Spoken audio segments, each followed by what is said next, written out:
the majority of the fears that we have are not life or death fears. They're not those kind of fears.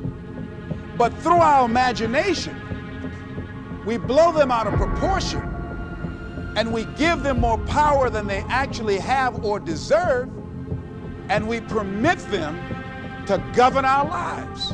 We permit them to determine how far we can stretch out on our dreams and discovering our stuff.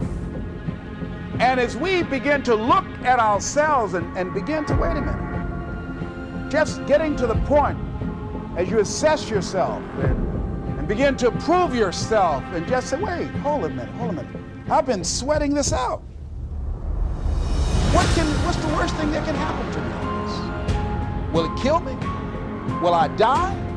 Why am I going through all of these changes over this? How much power does this really have?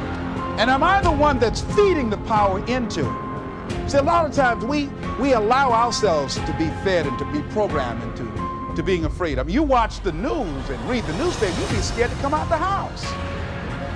Am I right? You'd be afraid. So what kinds of things, what kinds of thoughts are you feeding your consciousness?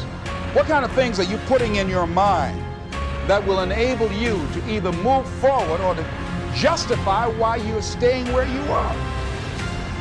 So I remember when I ran for state representative in Columbus, Ohio, and I had a lot of people telling me, and you got to watch not only the conversation within, but the conversation without, telling me, Les, you can't possibly win. You can't do that.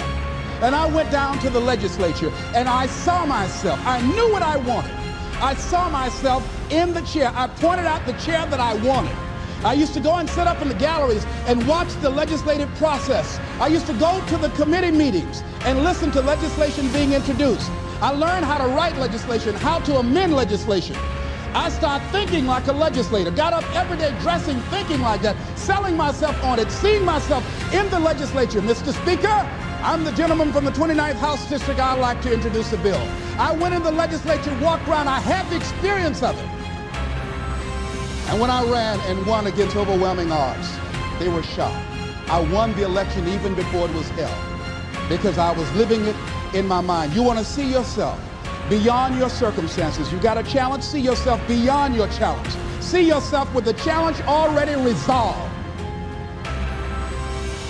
And knowing that all is well, seeing yourself in control and in charge of your destiny, being healthy and happy.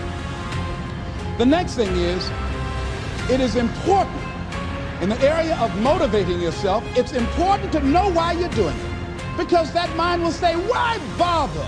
Why go through all this? This is too hard. No, throw in the towel. It's not worth it.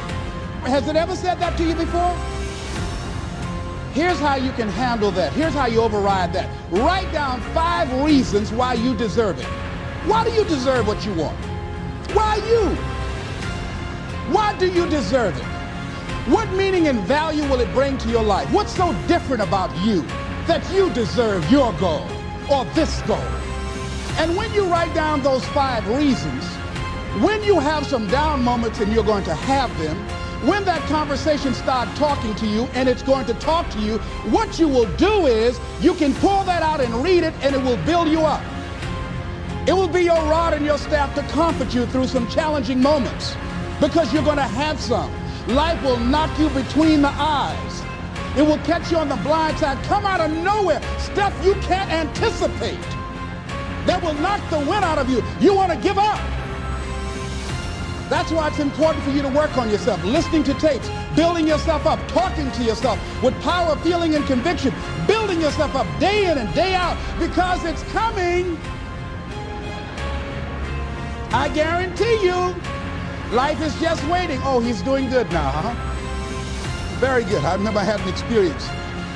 I was pursuing my dream. And that's why you have to work on yourself. You don't know what's going to happen. And I was telling people, I had this big rally I had to do. It was 5,000 people there. And I said, you must work on yourself. If you want a larger vision, you've got to empower yourself continuously, because life will catch you on the blind side.